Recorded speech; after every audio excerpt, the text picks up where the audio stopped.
前菜就係大蝦 cocktail 啦。材料咧其實好似睇落就會好多嘢嘅，咁但係如果譬如屋企都有煮開飯咧，應該一啲配料都會有喺度㗎啦。咁我哋講一講個材料先。好，首先咧我哋就有大蝦啦，咁可以買急凍蝦嘅，急凍蝦仁嘅。咁如果買唔到急凍咧，買有埋頭嘅都可以。咁頭我就會建議你哋切開咗個頭，淨係掛個蝦身喺度就可以啦。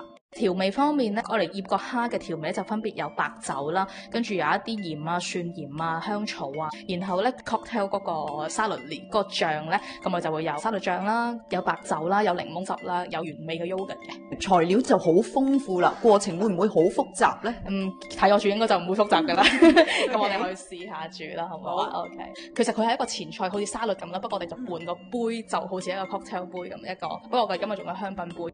咁我哋而家會嚟醃蝦啦，咁首先將頭先嘅蝦仁啦解凍咗，揾廚房紙或者揾抹布抹一抹乾身嘅等佢，因為如果唔乾身咧，你一煎嘅時候咧就會出水嘅，係啊，就會比較麻煩一啲。咁我哋就落少少白酒啦，佢嘅作用係乜嘢咧？調翻一啲味出嚟嘅，係啦。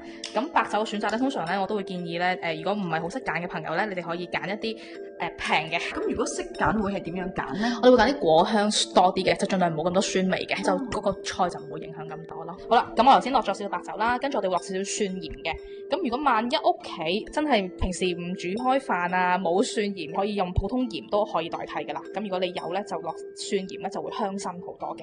其實蒜鹽佢就係我見到係一啲蒜粉啊，加一啲鹽，加鹽咯。其實就係啊。咁如果有煮飯嘅朋友，其實我都幾推薦你哋買呢一個蒜鹽嘅。跟住我哋會切半個檸檬啦，會用半個檸檬喺醃呢度嘅。咁另外半個我哋一陣都會再用翻喺個醬嗰度嘅，咁就唔會嘥咗佢。好，咁直接擠落去咯。啲核都唔介意。都冇乜所謂嘅。咁因為我哋一陣都會淨係煎蝦身，咁所以問題唔太大嘅。咁我哋撈一撈佢啦。咁跟住我哋會落少少香草落去啦。我哋今日用嘅香草就係 parsley。咁如果譬如少嘅香草，不過 parsley 配香海鮮就會夾啲嘅個味不嬲都。係咪落埋胡椒就 OK 㗎啦？我哋可以落翻少少糖調翻起佢嘅。醃嘢嘅呢啲材料啦，譬如檸檬啊，或者係胡椒啊、蒜鹽呢啲，係咪其實都好隨量嘅咧？中意放幾多都得嘅咧？其實都係嘅。西餐裏邊咧煮飯，我哋通常都係一汁仔咁樣啦，少許啊少許咁樣。咁但係如果譬如啱啱入廚嘅朋友，我會建議你可以真係試味咯，係啦。咁如果譬如個味過甜，咁你就可以加鹽啦；過鹹就可以加糖咁樣咯，係啦。係啱啱都見到阿婆婆係好 freestyle 咁樣執一執，跟住灑落去，跟住攪攪攪。係啊，其實煮飯我覺得就唔好咁拘泥咁多嘢啦，咁其實就仲要開心咯入廚。咁我哋大概你見到咧嗰啲醬汁啦，可以醃到佢冚嗰啲蝦仁啦，咁我哋就可以封一封保鮮紙，就得佢雪30分鐘嘅。咁啱啱咧就將我哋加咗醃料嘅蝦啦，擺咗落雪櫃度等待佢醃製嘅時間。咁呢個時間咧係要做另外嗰個 cocktail 醬。好，咁我哋醃咗蝦啦，而家會嚟做 cocktail 呢一個醬啦。個青瓜我哋大概要1/3條就可以噶啦，唔需要太多嘅，因為始終2人份嘅份量啦，係啦。咁剩翻嗰啲可以俾女朋友我嚟敷面膜啦，或者我嚟做係啦敷眼啦。咁啊將全部材料切粒啦，咁樣咧我就習慣呢啲核咧我哋就唔會嘅，咁個口感就會好一啲咯。通常我哋見到一啲青瓜嚟做沙律嘅時候，都會去咗呢啲嘅核。係啦，咁個口感就會好啲，豐富啲。切咗條之後就可以切粒。係咪越細越好咧？越細越好嘅其實。好，咁青瓜粒就切好啦，跟住我哋就會切洋葱啦。咁最開邊嗰層皮就唔愛㗎啦。呢度係大概1/4定係1/4，1/4個洋葱。咁有啲朋友咧可能好驚嗰種洋葱嘅辛辣味啊，咁建議做沙律咧，我哋可以用呢一種紫洋葱嘅，係啦。咁如果譬如話辛辣味驚佢辣得滯嘅，可以浸一浸冰水，咁佢就會冇咁辣㗎啦。會開菠蘿，係又係要切粒。咁咧菠蘿開咗就會有少少水㗎，咁我哋就記得倒咗啲水、啲糖水。咁菠蘿我哋攞1片到就 OK 㗎啦，係啦。咁如果譬如好中意食菠蘿嘅朋友，你可以加個2片咁樣啦。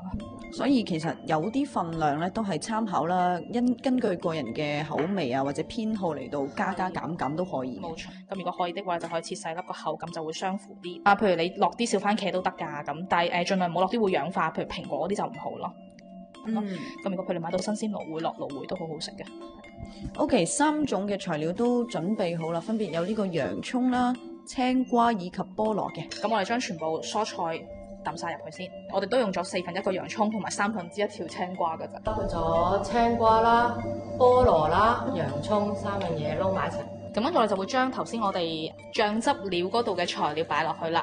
咁我哋會擺大概3茶匙嘅乳酪落去啦，係原味嘅。係啦，係原味嘅。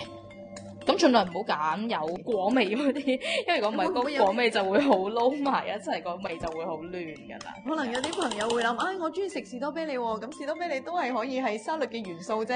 咁士多啤梨可能同菠蘿唔夾嘅時候出嚟個味就有啲奇怪咁樣啦。咁可以睇一睇嘅，譬如咧，如果你係中意酸味多啲嘅，yogurt 味多啲，咁可以落多少少咯。咁如果唔係，其實呢一個份量就已經夠㗎啦。即係呢一個咧，我會建議你用日式呢一種沙律醬會好啲。邊度醬都有少少腸味，佢本身自己。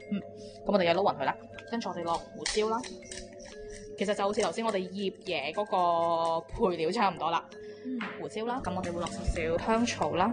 另外半個檸檬我哋就會擠喺呢一度嘅。哦，原來佢就喺呢個時候大派用場啦。咁呢個檸檬因為咧係有誘惑咧就會比較麻煩啲嘅，因為始終呢一個係一個鹽料啦。咁我哋擠嘅時候小心啲啦。咁如果真係見到檸檬跌咗落去咧，就最好執翻佢。我哋咪加少少鹽，咪加少少糖落去就可以啦。跟住又擺落去雪咯喎。係，又擺雪到一陣我哋煎蝦嘅時候拎翻出嚟就啱啱好。時間係點咧？都係30分鐘左右。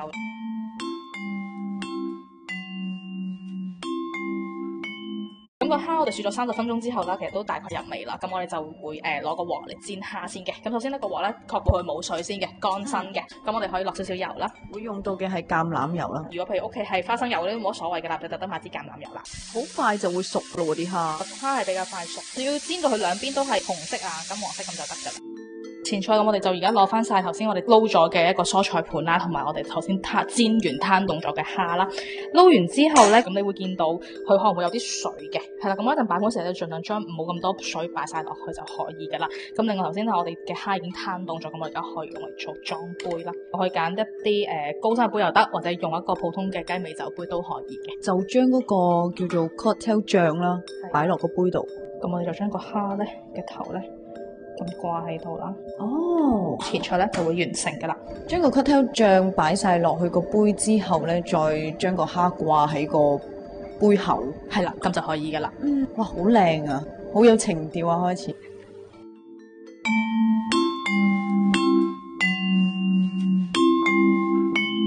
咁啊，試一試個沙律先啦，用洋葱、青瓜同埋菠蘿，再加啲yogurt 啦，酸酸地嘅感覺，好清新。個蝦咧，我建議咧，真係要揀大蝦，因為咧咁樣先至會有口感。如果太細嘅蝦嘅話咧，感覺上嘅口感就唔夠啦。所以咧，真係要揀大蝦。呢個就係蔬菜沙律同埋有肉類嘅沙律嘅分別啦。當然你加咗一樣肉類，無論佢係煙三文魚啊，或者蝦，或者帶子，其實都會有另外一種嘅混合嘅質感出咗嚟。呢個前菜好。